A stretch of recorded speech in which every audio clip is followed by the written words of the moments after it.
ನಮ್ಮಮ್ಮ ನನಗೆ ಗದ್ರತಾ ಇದ್ರು. ನಿಮ್ಮನೇಲಿ ಹಿಂಗೇನಾ ಫ್ರೆಂಡ್ಸ್? ನಿಮ್ಮಮ್ಮ ಹಿಂಗೆ ಮಾಡ್ತಾರಾ? ನಮ್ಮಮ್ಮ ಅಂತ ನಂಗೆ ಫ್ರೀಯಾಗಿ ಆಟ ಆಡೋಕ್ಕೆ ಬಿಡಲ್ಲ, ಯಾವಾಗೂ ನನಗೆ ಹಿಂಸೆ ಕೊಡ್ತಾ ಇರ್ತಾರೆ.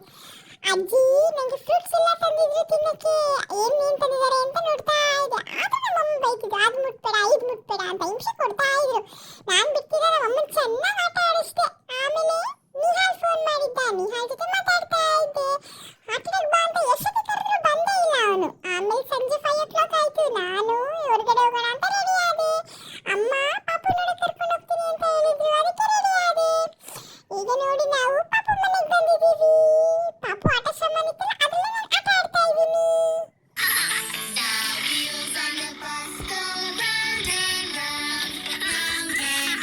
ಇದು ನೋಡಿ ನಮ್ಮ ತಮ್ಮ ಪಾಪು ಬಾಲ್ ಕೇಳ್ತಿತ್ತು, ನಾನು ಕೊಡ್ಲಿಲ್ಲ. ಆಮೇಲೆ ಮನೆಗೆ ಬಂದ್ವಿ, ನೈಟ್ 10 o'clock ಆಗಿತ್ತು. ಊಟ ಮಾಡ್ತಿದ್ದೆ, ತುಂಬಾ ನಿದ್ದೆ ಬಂದಿತ್ತು. ಊಟ ಮಾಡಿ ಜಿಜಿ ಕುಡಿದ್ಬಿಟ್ಟು ಮಲಗೋಣ ಅಂತ ರೆಡಿ ಆಗ್ತಿದ್ದೆ.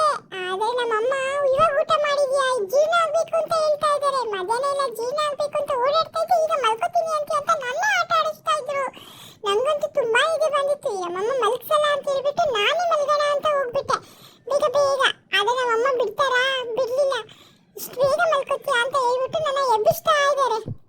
ನೋಡಿ ಇವ್ರು ಯಾರು ಗೊತ್ತಾ? ನಮ್ಮ ಮಾಮ. ಫೇರ್ ಅಂಡ್ ಲವ್ಲಿ ಹಾಕೊಂಡಿಲ್ಲ ಇವತ್ತು, ಬೆಣ್ಣೆ ಕಾಣಿಸಲ್ಲ ಅಂತ ಹೇಳ್ಬಿಟ್ಟು ಫೇಸ್ನೇ ತೋರಿಸ್ತಾ ಇಲ್ಲ ನಮ್ಮ ಮಾಮ. ನಾನು ಹೇಳ್ದೆ ಏನು ಆಗಲ್ಲ, ನೀನು ಸೂಪರ್ ಆಗಿದೆ, ಫೇಸ್ ತೋರಿಸು, ಒಂದು ಸ್ಮೈಲ್ ಮಾಡು ಅಂತ ಹೇಳ್ಬಿಟ್ಟು ಒಂದು ವಿಡಿಯೋ ಮಾಡ್ಕೊಂಡೆ. ಆಮೇಲೆ ನಮ್ಮ ತಾತ ಬಂದ್ರು, ನಮ್ಮ ತಾತ ಜೊತೆ ಆಟ ಆಡ್ಕೊಂಡು ನೈಟ್ 11 o'clock ಆಯ್ತು. ಆಮೇಲೆ ನಾನು ಮಲಗಿದ್ದು 1 o'clock ಹೀಗಿತ್ತು ಇವತ್ತಿನ ನನ್ನ ದಿನ. ಈ ವ್ಲಾಗ್ ನಿಮ್ಗೆ ಇಷ್ಟ ಆದರೆ ಲೈಕ್ ಮಾಡಿ, ಸಬ್ಸ್ಕ್ರೈಬ್ ಮಾಡಿ, ಸಪೋರ್ಟ್ ಮಾಡಿ.